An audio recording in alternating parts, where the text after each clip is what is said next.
भी खाने मिले तो खा लेंगे, मैं तो प्यार मांगने के लिए आया। इस अवसर पे मैं समय समय पे जो संत गुरु महापुरुष जन्मे हैं, जिन्होंने गरीबों, कमजोरों, वंचितों की, मजलूमों की आवाज उठाई, उनके हक की लड़ाई लड़ी, बाबा साहब अम्बेडकर से लेके वो तमाम शख्सियत जिनमें से आज कुछ और ऐसे जो तमाम तरह के अन्याय आरोप सह के हमारे लिए लड़ रहे हैं लगातार, मैं उन सब का भी उनको नमन भी करता हूं। जो मौजूद हैं, हमारे नेता आजम खान जैसे सीनियर लोग, उनका मैं धन्यवाद भी करता हूं। मैं तो मान्यवर काशीराम साहब को गुरु मानता हूं, मैंने लड़ना सीखा है और आप सब लोग गवाह हैं मेरी लड़ाई के। प्रदेश और देश में कोई एक भी लड़ाई आप मुझे याद दिलाओ जिस दिन मैंने आपको तना छोड़ा पिछले 8 साल में। अगर आप एक लड़ाई याद दिला दोगे, सुन लो मेरे लोगों, अगर आप एक लड़ाई याद दिला दोगे कि जिसमें मैंने आपको तना छोड़ा, मैं वादा कर रहा हूं कि मैं इस मंच को छोड़ के चला जाऊंगा। पूरे देश में एक लड़ाई बताओ कहीं कोई अन्याय हुआ और मैंने पीठ दिखाई हो आपको। देखो, मौसम तो खराब है, इससे ज्यादा खराब मौसम उत्तर प्रदेश और देश का है और हमें मिलकर इस मौसम को सही करना है। और जिन्होंने बिगाड़ा है उनको भी ये बताना है कि ये देश किसी के बाप की बपोती नहीं है, हम सबका देश है। मैं तो चाह रहा था कि अब्दुल्ला भाई शेर को पढ़ें, मुझे बड़ा आनंद आता है सुनने में उनको। जब मैं उनको सुनता हूं तो लगता है कि हमारे नेता आजम खान साहब बोल रहे हैं, मैं उनको बहुत वो करता हूं, फॉलो करता हूं कि गनीमत है सब्र मेरा, गनीमत है सब्र मेरा, अभी लबालब भरा नहीं हूं। गनीमत है सब्र मेरा, अभी लबालब भरा नहीं हूं। वो मुझको मुर्दा समझ रहा है, उसे बता दो भी मरा नहीं।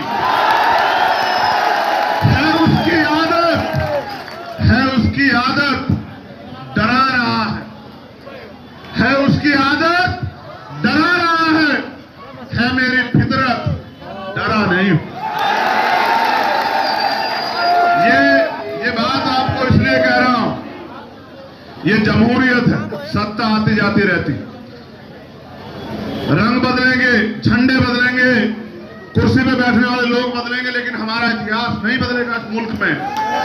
और आप बेहतर जानते हो, इससे बड़े बड़े मसलात हुए, इससे बड़े बड़े बुरे हालात हुए, उनका सामना करके आज हम लोग जिंदा है। और हमें जिंदा दिली जिंदा रखनी पड़ेगी अगर अपने वजूद और अपने आने वाली पीढ़ियों की रक्षा सुरक्षा करनी है, अपने मुल्क को जिंदाबाद के साथ खड़ा रखना है। ये चांद और ये सितारे मेरे साथ में रहे जब तक आपके हाथ मेरे हाथ में रहे, और साख से टूटकर गिर जाए वो पत्ते नहीं है, हम आंधियों से कह दो औकात में रहे। मेरे प्यारे भाइयों, मैं बात आपसे इसलिए कह रहा हूं, कभी कभी महसूस होता है कि आप हौसला तोड़ बैठे हो। आदमी जंग में नहीं हारता, आदमी हार और जीत उसके हौसले पर निर्भर होती है। चुनाव आएंगे, 2022 भी आया, 24 भी आया और उसके बाद के चुनाव भी आते रहेंगे, लेकिन ये जो चुनाव है, ये चुनाव इसलिए है कि जो आज की सरकार बैठी है, हम उसको ये चेतावनी दे दें, अगर इस चुनाव में हमने बेहतर प्रदर्शन किया तो वो चेतावनी ये होगी कि हम तुमसे हार के घर नहीं बैठ रहे हैं, हम फिर लड़ेंगे जैसे कल लड़े थे, जैसे आज लड़ रहे हैं, और हम लड़ते रहेंगे, क्योंकि एक दिन हमारा इम्तिहान पूरा होगा और हम लोग जीतेंगे। हारता वो है जो लड़के घर में बैठ जाता है या जो हार मान लेता है। मैंने तो ये सुना है कि मान लो तो हार और ठान लो तो जीत। हम ठान के आए हैं मैदान में कि हम इस मैदान में आके जवाब देंगे हर उस शख्स को जो इस देश को बांटना चाहता है। हम जवाब देंगे हर उस विचार को जो नफरत की तराजू में तोलना चाहता है, जो चाहता है कि बंटवारा होता रहे, उसकी सियासत आगे बढ़ती रहे। आप यहां मौजूद हो, आकलन करो कि पिछले 1 साल में क्या क्या खोया। अगर मैं आपको याद दिलाऊंगा तो बहुत हालत खराब हो जाएंगे, मैं याद नहीं दिलाना चाहता। वरना देखो, मुल्क की सत्ताधारी दलों ने हमें ये दिया, मैंने वो आंदोलन देखा। ये गवाह बैठे नेता लोग हमारे जानते हुए नजर रखते होंगे कि सरकार के संरक्षण में 2 बच्चों को राजस्थान से उठा के लाते हैं हरियाणा के कुछ तथाकथित गुंडे, और उनको इतना पीटते हैं कि वो मरने के हालात में चले जाते हैं और फिर उनको गाड़ी में रख के जिंदा जला दिया जाता है। ये क्यों होता है आपको पता है? ये इसलिए होता है क्योंकि सत्ताधारी दल का एजेंडा है ये कि जितनी नफरत फैला सकते हो फैलाओ कि लोग सहम के डर के घर में बैठ जाएं।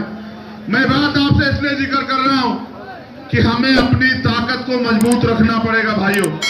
ये चुनाव है नगर की, शहर का, आपकी सड़क का, नाली का, बिजली का, पानी का। ये चुनाव है आपके हाउस टैक्स का, ये चुनाव है आपके स्कूल का, अस्पताल का, ये चुनाव है आपकी ताकत का। अगर आपने इस चुनाव में हमें लड़ने में मदद की, जिस तरह से हमारा प्रयास है कि पूरे उत्तर प्रदेश में हम लोग मिलके इनको सबक सिखाएं, इनको ये बताएं कि जब जब हमारा इत्तेहाद होगा और हमारा इत्तेहाद दिली रूप से मजबूत होगा, तब तक हमारे फैसले इतने कामयाब होंगे कि तुम्हें कोई टिकने की जगह नहीं मिलेगी। इसलिए इस ताकत को हमें और जान देने के लिए अपने एक वोट का प्रयोग जब 11 तारीख को आप वोट डालने के लिए जाएंगे, तब आपको गठबंधन के पक्ष में करना पड़ेगा। अगर आपने गठबंधन के पक्ष में फैसला किया, इससे मुझे, अब्दुल्ला भाई को, हम सब लोगों को और ताकत मिलेगी इस लड़ाई को और मजबूती से लड़ने के लिए। चुनाव सिर्फ चुनाव नहीं है, चुनाव आईना है जो सरकार को दिखाना है, जो सरकारी घमंड में है, तानाशाही में, और कितनी तानाशाही। इसका अगर आपको पैमाना देखना हो तो पिछले 5 साल में इनके परिवार ने क्या सहा, ये देख लो आप, और किस तरह से जाति, धर्म, मजहब देख के न्याय हो रहा है। ये सब एक पैमाना है। इसलिए मैं आपसे ये कहने के लिए आया कि मुझे आपकी मदद की जरूरत है, और मैं आपसे उम्मीद करूंगा कि जैसे आपने सबको मदद करके खड़ा किया, जैसे आपने सबको ताकत दी, जैसे आपने सबको बोलने की हिम्मत दी, इस बार आप ये हिम्मत हापुड़ में भी हमारे लोगों को देने का काम करो। आपकी दी हुई हिम्मत से हम जितनी तेजी से, जितनी ताकत से, जितनी हिम्मत से आज मुखर होकर लड़ रहे हैं, उससे दुगनी ताकत से इस लड़ाई को लड़ेंगे। आपका प्यार है जो इस सरकार की इतनी तानाशाही, गुंडागर्दी के आगे हारने नहीं देता। बस इस प्यार को परवान चढ़ाने का मौका, हमारी हिम्मत बढ़ाने का मौका 11 तारीख को आपको मिलेगा। और आप बेहतर जानते हैं कि बिना इत्तेहाद के नहीं जीत सकते हैं। इसलिए हमारा एक गठबंधन ही सरकार की तानाशाही को जवाब दे सकता है, कोई अकेला जवाब नहीं दे सकता है। इसलिए हमें एकजुट होकर अपने उस वोट का प्रयोग, जो तमाम तरह की मुसीबतों के बाद हमें मिली है, जिस वोट से हम किसी कमजोर को भी बहुत ताकतवर बना सकते हैं और बहुत ताकतवर को भी बिल्कुल कमजोर बना सकते हैं, उसका फैसला आपको समझदारी से करना होगा। हमारे गठबंधन की प्रत्याशी है बहन पूजा, और मैं आपसे इनके लिए मदद मांगने के लिए आया।